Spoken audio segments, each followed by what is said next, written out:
What's up, YouTube? So, this is gonna be a very different video. I'm presenting you the process of me making an electric teapot and this out of the pond.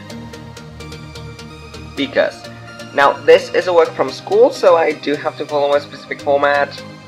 You're gonna have to keep up with it. I'm gonna put a little timestamp to at which point of the video the actual assembly starts. Now, what's the purpose of making this teapot? Well, you don't really find this many electric teapots here in Mexico. Certainly not a DIY teapot. And well, my types of investigation, I simply did a bit of a, trying to check through some stores in the area, and well, find out that teapots, there are electric, but they're usually for coffee and certainly not prepared for you to decorate them. And well, of course you could buy an electric teapot to use normally, but what's the fun in that, So, as of the protocol, you need to know what comes before the problem here, and the problem is teapot. Do we have a teapot here in Mexico? Rare, not that common. So, let's tell what the problem is, and it is, I want to make myself some cup of tea, and I want to be able to do it in something that I created. So, as a general objective is to make something new, bit of a DIY project for making tea at home. And of course, you could buy an electric teapot and make your tea in a commercially available electric teapot, but once again, what's the fun in that? And for the justification, again, what I've just said. What's the fun in buying yourself something that already exists, if you can do it yourself, exercising your hand ability. So the theoretical spark, well, not that much to be said. You can search for teapots in stores such as Walmart, but again, what you want here is a teapot, a DIY teapot that you can make yourself. That's the whole idea. So, really there isn't really a sample to be taken, because I'm just gonna make one thing, and that's of the bibliography. I'm gonna put a couple sources in the description, and as of the teapots that are available here in Mexico, well, specifically Walmart, but then again, the thing is making a DIY teapot. And yeah, as well, communicational protocol, well, no need for teamwork here. I'm doing it pretty much alone. And as for the documentation, you're watching the video on YouTube. That's the whole idea. And well, let's start with the actual making of the teapot. You grab, well, in the case here in Mexico, you grab an actual pot, which you can find here in Mexico, made out of clay, which you just start drilling into it to put the resistors in, and let's continue on. Once you have your clay pot, you can start drilling into it.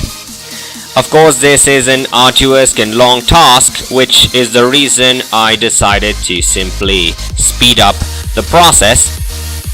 And while the drilling isn't as difficult, well, it did require me to speed it up.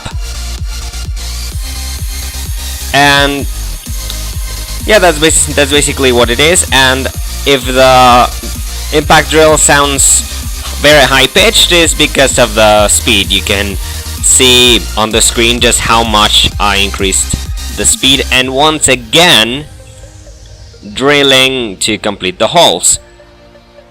This is the first time I do such things, so yeah. Then you rotate the pot 180 degrees to continue doing the holes on the other side, because remember, this one has 2 resistors in order to heat up the water more efficiently and more quickly. And it's an arduous task, as I told you before, but once that's done, you can use your power drill to continue making the holes to put in the resistors. The resistors are fitted on the inside of the pot to make sure the distance between the legs is appropriate. A few moments later. Once we've done that, we can put the resistors on the spot they will finally occupy, and then we have to make sure that it doesn't leak, because those seals aren't always reliable in some resistors. But as you can see from that preliminary test, the seals are working the way they are supposed to, and therefore no problem with leaking. Next thing to take care of is, of course, the wiring, which does take a lot of time, since, well, you can see just how much I had to speed it up. I had to entirely disassemble the electrical terminal and all that mess. I'll just leave music in the background.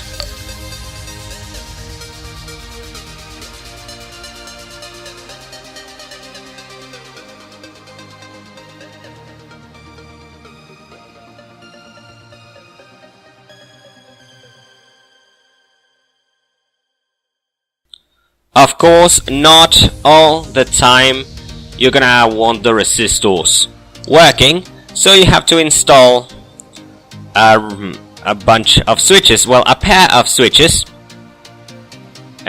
in order to activate them or deactivate them appropriately.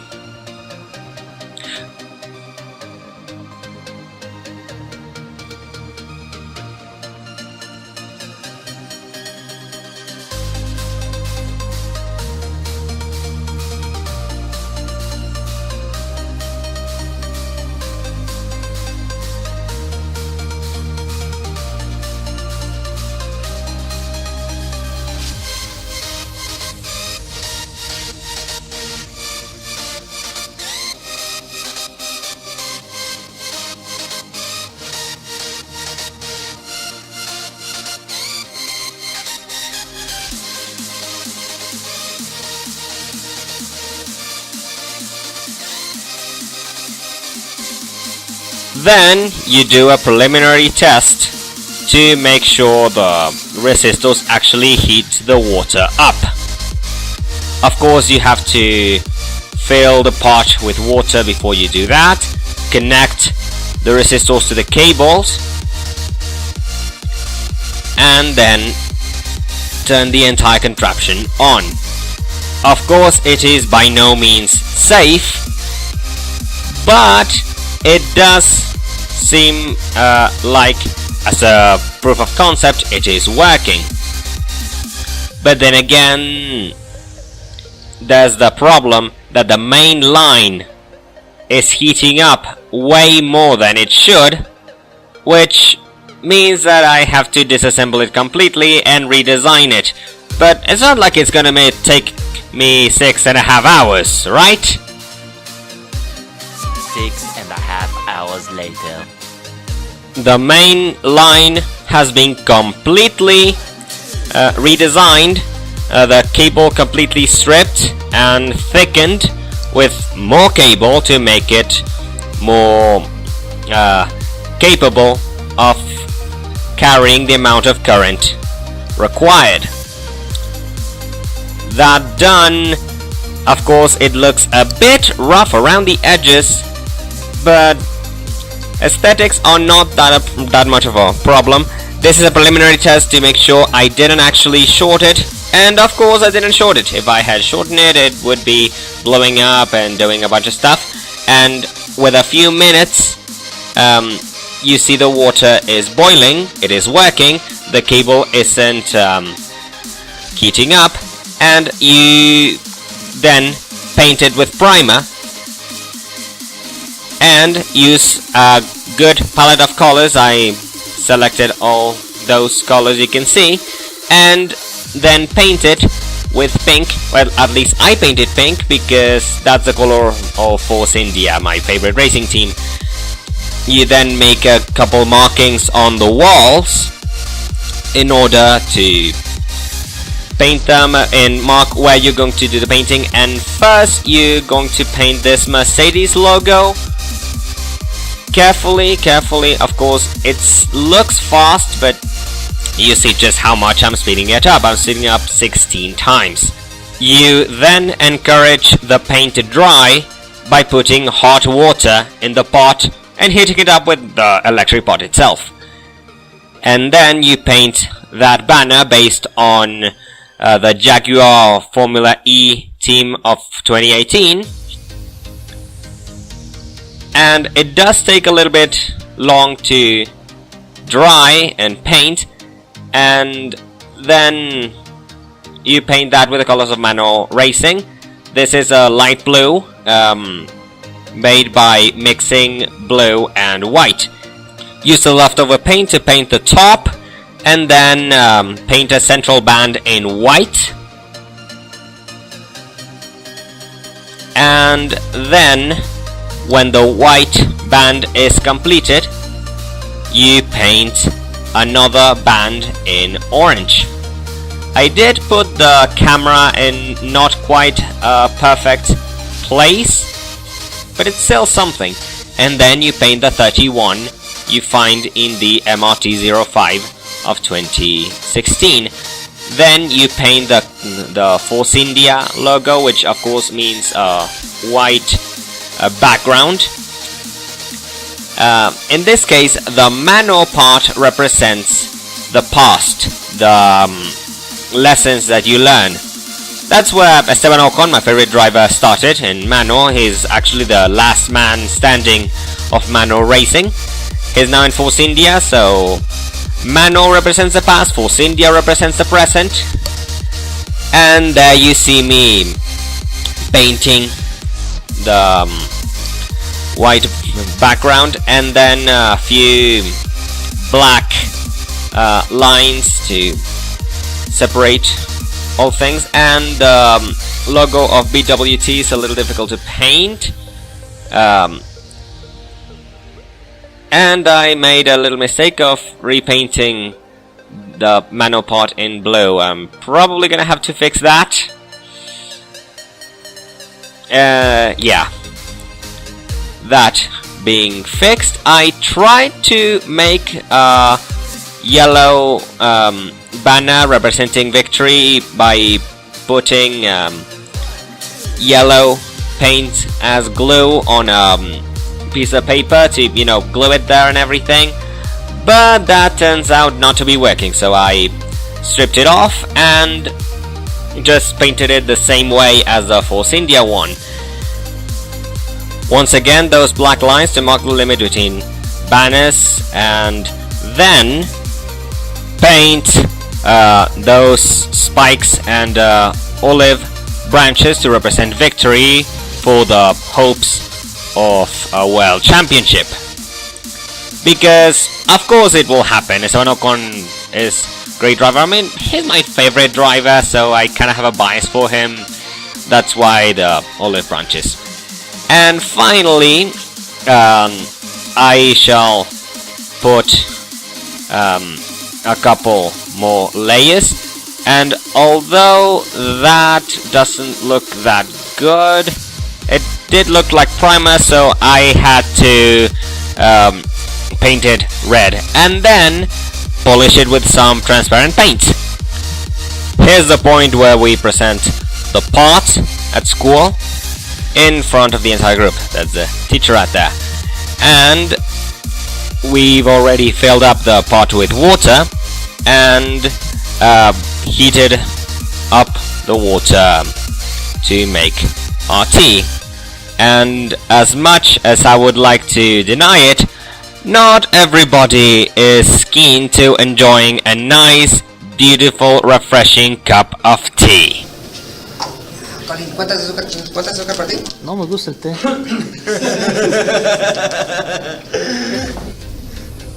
You're a disgrace to Her Majesty. However, the teacher did want some tea and was keen to enjoy it. Of course, I have to actually prepare the tea on the spot, right there, and it is boiling hot water, so there's of course a safety concern, and opening the sugar bag wasn't as easy as I expected. Plastic is designed to be strong in the first place, so yeah, that's why it was difficult. But the tea turned out excellent, and while the teacher had to leave for a phone call, he did enjoy it. So, we can count the project of a teapot a success. And there's no better way to celebrate this than with some tea and biscuits. Because even on this side of the pond, people do enjoy a good cup of tea. God save the Queen.